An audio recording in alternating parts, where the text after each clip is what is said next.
Sanjay Rai, Secretary Group.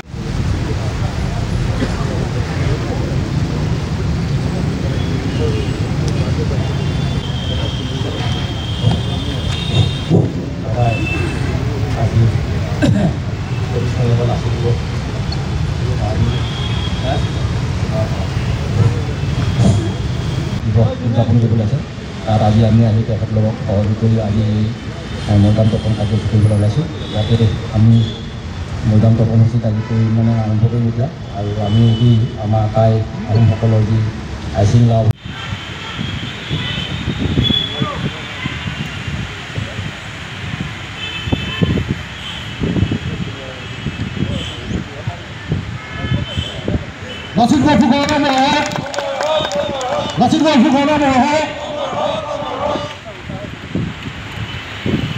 আমি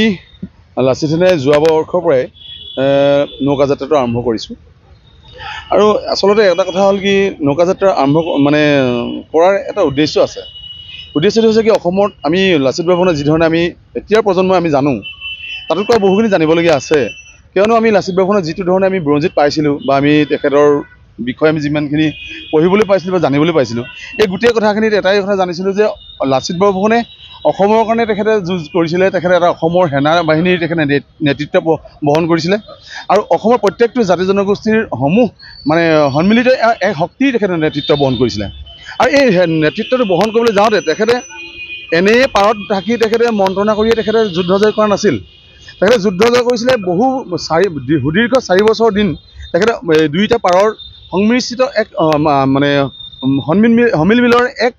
একেবাৰে সুপৰিকল্পিত আঁচনিৰ জৰিয়তে তেখেতে জিকিছিলে মানে আৰু প্ৰথম কথা হ'ল কি এই আজি যিখন ব্ৰহ্মপুত্ৰদি আমি নৌকাযাত্ৰা কৰিলোঁ এই ব্ৰহ্মপুত্ৰই হ'ল আমাৰ ৰূপৰেখা আমাৰ গোটেই আমাৰ জীৱনৰ আয়ুস ৰেখা আৰু সেই সময়ত আমাৰ এই ব্ৰহ্মপুত্ৰই আছিলে আমাৰ অসমৰ সীমা ইয়াৰ এখন মানচিত্ৰত আমি দেখা পাইছিলোঁ যে যেতিয়া শৰাইঘাটৰ ৰণৰ যেতিয়া 17 নম্বৰবাৰ তেখেতে জিকিছে চূড়ান্ত বিজয়ী হৈছিলে হৈ যোৱাৰ পিছত আমি সম্পূৰ্ণৰূপে মানাহলৈকে আমাৰ সীমাটো সম্প্ৰসাৰণ কৰিছিলোঁ আৰু এই যুদ্ধখনৰ জয়ী হোৱাৰ মূলতে তেখেতে সম্প্ৰসাৰণ কৰিবলৈ সক্ষম হৈছিলে গতিকে আমি আজি এটা কথা আমি ৰাইজক জনাব বিচাৰিছোঁ যে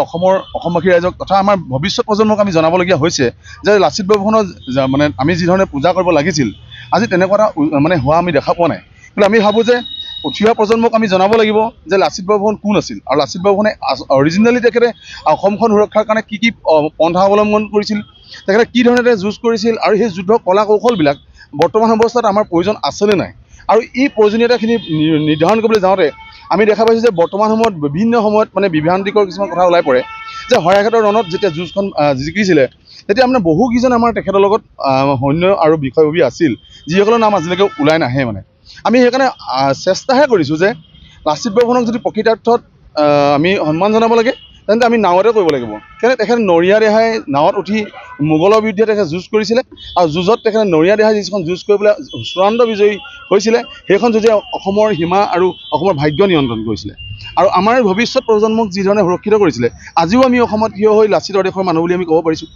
আজি লাচিতৰ দেশৰ মানুহ বুলি ক'ব বুলি যাওঁতে আমি গম পাইছোঁ যে হিৰে হিৰে আমাৰ তেজে তেজে লাচিত বৈ আছে লাচিতৰ নাম আজি আমাৰ প্ৰত্যেকটো জাতি জনগোষ্ঠীৰ হিৰে হিৰে বৈ আছে গতিকে আমি প্ৰত্যেকৰ আমাৰ দায়িত্ব আৰু কৰ্তব্য বুলি ভাবোঁ যে আমি উঠি অহা প্ৰজন্মক আমি লাচিতৰ বিষয়ে আমি জনাব লাগিব প্ৰকৃতাৰ্থত কি আছিলে সেই কথাটো জনাব লাগিব এখন মেল মিটিং মাৰি বা আমি কালচাৰেল প্ৰগ্ৰেম এটা পতাৰ আমাৰ কোনো উদ্দেশ্য নহয় আমাৰ উদ্দেশ্য এটাই যে লাচিত বৰফুকন প্ৰকৃতাৰ্থত যি এজন আছিলে এটা সেনানায়ক আৰু তেখেতৰ যিটো সেনা